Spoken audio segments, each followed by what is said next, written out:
Olá pessoal, tudo bem? Professor Ricardo. Vou fazer esse vídeo aqui para vocês ficarem mais tranquilos em relação ao conteúdo dos índices de rentabilidade, né? Para continuar com as análises das demonstrações contábeis. E vamos começar com o retorno sobre investimento. Esse material que eu uso aqui é o mesmo que eu passei para vocês, que é do livro Análise Didática das Demonstrações Contábeis, da editora Atlas.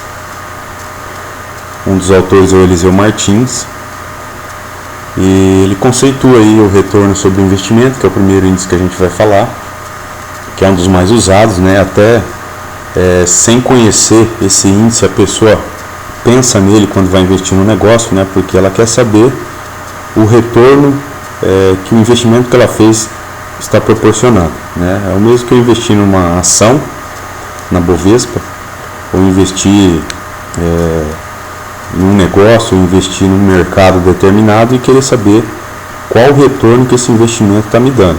Então, nesse caso do retorno sobre investimento, a gente vai analisar a questão da empresa, né? E o retorno sobre investimento, que tem a sigla ROI, que é a sigla em inglês, né? Que pra gente ficou aí abrasileirada, vamos dizer assim, como ROI, né?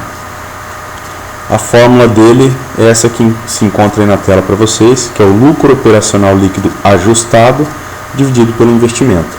Essa conta vai dar um índice e quando você multiplica por 100 você chega num percentual, né, que todo índice multiplicado por 100, né, todo número decimal multiplicado por 100, ele resulta num percentual, por isso que chama porcento, né, aquele índice por 100, beleza? Então esse índice ele trabalha com o lucro operacional, né, que a empresa gera. O que é o lucro operacional? É o resultado positivo, né, que a empresa gera com suas atividades normais. Por exemplo, então a empresa trabalha com vendas de produtos agropecuários. Então essa é a atividade operacional dela. Mas ela também pode ter resultados em outras atividades que não são as principais, que pode ser, por exemplo, uma aplicação financeira que dê lucro, a venda de um ativo, seja uma mesa, um automóvel, uma máquina, um computador que dê lucro. Isso não seriam resultados operacionais, né? Seriam chamados resultados não operacionais. Então o retorno sobre investimento ele trabalha com os resultados operacionais, né? E ele pega aqui o lucro líquido operacional ajustado. A gente vai ajustar ele porque algumas despesas não são consideradas operacionais, como por exemplo a que a gente tem no caso aqui, as despesas financeiras. Então vamos ver aqui o balanço que vocês têm aí. Então as despesas estão aqui, ó, as financeiras, elas não são consideradas operacionais, por isso há essa separação. Então aqui estão todas as despesas operacionais da empresa. Então o que pode estar dentro dessas despesas operacionais? Salários, energia, aluguel, seguro, despesas de material de limpeza, despesas de material de escritório, combustível, né? Tudo é operacional, ou seja, tudo foi gasto para que a empresa consiga realizar suas atividades operacionais normais. As despesas financeiras já são outras despesas, por exemplo, ela paga juros sobre empréstimo, né? E esses juros sobre empréstimo são considerados despesas não operacionais, né? Por isso que está separado aqui como despesa financeira, tá? E aí a gente tem um resultado primário aqui de 424, e a gente tem a provisão do imposto de renda. Lembre que aqui o enunciado está falando em 35% de imposto de renda, mas você não vai achar 35% sobre esse resultado, porque vocês lembram que eu falei que o imposto de renda é calculado à parte, né, calculado em separado, então vocês não vão achar que R$17 é 35% de 424. Pode até coincidir algum dia em algum exercício, pode coincidir. Mas geralmente não, porque o imposto de renda, essa provisão aqui, ela é calculada à parte. Então tem despesas que a gente adiciona, tem despesas que a gente exclui, né, para que chegue no cálculo do imposto de renda devido. E aí a gente tem um resultado líquido final, que é o que sobraria aí, né, o chamado lucro real, que sobraria para os sócios ou para os acionistas, tá? Então a gente tem essa pequena DRE simples, né, para facilitar o aprendizado, né? Então a gente vai ver como é que a gente aplica aquela formulazinha que é o lucro operacional líquido ajustado sobre o investimento para eu chegar no índice de rentabilidade que a empresa está me proporcionando. Para que serve esse índice? Esse índice serve para mostrar, lógico, o retorno que o investimento está me dando e para eu poder comparar com outros possíveis investimentos que eu tenha disponíveis no mercado. Por exemplo, ao invés de investir numa empresa, num negócio, eu poderia estar investindo no mercado imobiliário, no mercado de ações, eu poderia estar investindo na BMF, que é Posto de Mercadorias e Futuros, né? Então, eu poderia estar investindo em qualquer outra coisa, e esse outro negócio me daria uma previsão de rendimento. Por exemplo, 15% ao mês ou 15% ao ano, dependendo do negócio, né? E eu, com esse número referência, né, de uma previsão, eu compararia com o que a empresa que eu estou investindo está me proporcionando. E eu teria a possibilidade de ver qual é mais vantajoso. Para calcular o índice, né, o retorno sobre o investimento, eu preciso do balanço patrimonial também, né? E eu preciso ajustar o resultado que a gente acabou de ver aqui, ó, que é o 407. Eu preciso ajustar ele. Como é que eu faço esse ajuste? Estão vendo que ele está aqui embaixo, né, o 407 aqui, no primeiro período. Eu retiro as despesas financeiras, né, do cálculo e somo o imposto de renda que eu pagaria, né, se eu não subtraísse as despesas financeiras. Então eu aplico o percentual sobre a despesa financeira, né, e aí eu posso fazer o 325 vezes 35%, que vai me dar os 113,75, que está aqui. Né? Então, para ajustar o resultado, eu tenho que fazer um cálculo meio que de baixo para cima aqui, ó. Então, eu somo o imposto de renda que eu não vou pagar, né?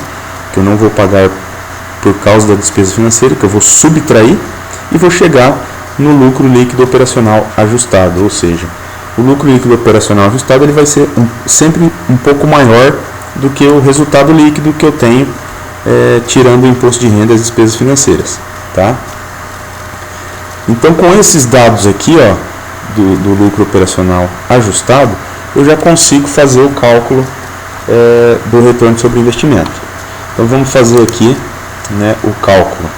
Bom, o primeiro período deu 11,75 de imposto de renda, o segundo deu 115,50 e o terceiro deu R$ 77,00 de imposto de renda. E onde a gente vai ver esses valores? Tá aqui, ó. Estão aqui, então. Como é que eu faço esse cálculo, então? Pego as despesas financeiras, 325, 335 e 220, que são as despesas financeiras aqui, ó. 325, 330 e 220, e multiplico pela alíquota do imposto de renda. Tá? Essa alíquota de imposto de renda é que está lá no enunciado, tá? E esses valores aqui são os que eu calculei aqui no imposto de renda que eu economizei, né? Ou seja, eu não paguei porque despesa financeira é uma despesa que eu deduzo, né, na hora de fazer o cálculo do imposto de renda. Vocês lembram que eu falei o porquê? Porque essa despesa financeira já está sendo tributada lá na entidade onde eu emprestei o dinheiro, né, lá na instituição financeira, no banco onde eu emprestei o dinheiro. Se eu tributasse ele aqui de novo, eu estaria cometendo a bitributação. Então aqui estão os impostos de renda economizados, estão calculados aqui, né? Aqui tem um pequeno erro aqui de cálculo, de digitação, né? Acho que esqueceram o 3 aqui. Então aqui é 113,75, tá? E depois o cálculo do lucro ajustado. Então eu pego o lucro líquido da DRE, R$ 407,00, tá? No primeiro período, menos o imposto de renda que eu calculei sobre a despesa financeira que eu economizo, e adiciono a despesa financeira, chegando assim no resultado, né, no lucro operacional líquido ajustado. Com esse lucro ajustado, eu vou poder fazer o cálculo do índice, né, do retorno sobre o investimento. Tá? Avançando aqui, vamos fazer então, por exemplo, o cálculo do índice do primeiro período. Para fazer o cálculo do índice do primeiro período, eu vou precisar saber qual foi o meu investimento, né? O que vai ser o investimento aqui? O investimento vai ser tudo que eu apliquei nos ativos deduzidos dos passivos operacionais. O que são os passivos operacionais? Passivos, vocês lembram que são as obrigações que eu tenho. né, seja com terceiros, fornecedores, salários, contas a pagar, impostos, obrigações fiscais, encargos fiscais, né? E os passivos lá próprios, né, que a gente tem o capital próprio, que a gente fala que é o capital social da empresa. Então a gente vai deduzir os passivos operacionais. Os passivos operacionais, como as despesas operacionais, são aqueles que dão origem, né, aos meus ativos operacionais. Então, o que seriam os meus passivos operacionais? Vamos pegar o balanço que a gente já entende. Os passivos operacionais seriam esses aqui, ó: obrigações trabalhistas, fornecedores, contas a pagar. Esses aqui seriam, nesse balanço simplificado, os passivos operacionais. Por que empréstimo não entra como passivo operacional? Porque empréstimo não faz parte das operações da empresa. Empréstimo é um fato alheio, né, à operação da empresa, ou seja, a empresa não depende desse empréstimo, pelo menos não precisa depender, né, mas muitas empresas dependem. Mas ele não é considerado um passivo operacional. O passivo operacional vem dos ativos operacionais. Então, de onde vêm as obrigações sociais e trabalhistas? Dos salários, né, dos funcionários que estão trabalhando com os estoques, estão trabalhando com a produção, né, estão trabalhando com os maquinários da empresa, então vem de lá. Os fornecedores fornecem os meus estoques, por isso que são operacionais. As contas a pagar, o que pode ter contas a pagar? Conta de energia, conta de telefone, aluguel, seguro, né? Tudo para manter as minhas operações operacionais. Então, subtraindo esses passivos operacionais do meu total do ativo, eu vou ter o meu investimento médio aqui para fazer o cálculo da formulazinha que vocês lembram lá, que é lucro operacional líquido ajustado dividido pelo investimento, tá? Então, pegando aqui, ó, eu tenho um total de 5.174, aí eu vou subtrair os meus passivos operacionais do primeiro período: 178, 269, 128. E vou somar o do segundo período, que eu preciso fazer uma média, né? Fazer uma média dos dois períodos. Por que geralmente se faz essa média? Porque às vezes o passivo passa de um período para o outro, ativos passam de um período para o outro. Então eu fico com conta para receber de um ano para o outro, eu fico com salários a pagar de um ano para o outro, fico com contas a pagar de um ano para o outro, fornecedores a pagar de um ano para o outro. Por isso que eu preciso fazer a média dos dois períodos aí. Então pego o total do segundo período, subtraio 195, o 320 e o 227, né, para chegar aqui na média do primeiro investimento, que é 4.591. O segundo investimento médio, eu vou pegar o segundo período e o terceiro. Eu vou fazer de novo aqui o 5.326 menos 125, menos 195, menos 320, menos 227, e vou somar com o terceiro, né, 6.057, que é o total do ativo do terceiro período, e subtrair também os passivos operacionais aqui do terceiro período, chegando no investimento médio de 4.947,50. Colocando na fórmula, então eu tenho sempre a partir do período 2, porque não tem como fazer média do período 1, né? Período 1 é sozinho, não tem como fazer média. Então eu pego o período 2, 815,50, que vai ser o meu lucro líquido operacional ajustado do período 2, dividido pelos 4.591,50, que é o investimento médio que eu calculei no primeiro período. Então, nesse período 2, esse investimento que eu fiz está me dando 17,76% de retorno. E no período 3 está me dando 18,11%. Quer dizer, de todo o investimento que eu fiz, subtraindo os passivos, né, as dívidas que eu tenho, as dívidas operacionais, esse investimento que eu fiz está me dando 17,76% ao ano de retorno. Quer dizer, agora eu preciso saber, esse retorno está sendo bom? Esse retorno está sendo o que eu esperava? Esse retorno está maior do que outras oportunidades que eu tenho no mercado? Né? Que aí a gente tem o custo de oportunidade. O custo de oportunidade é o custo das oportunidades que eu tenho no mercado. Né? Por exemplo, eu posso ter uma ação na Bovespa que renda 30% ao ano, perdão.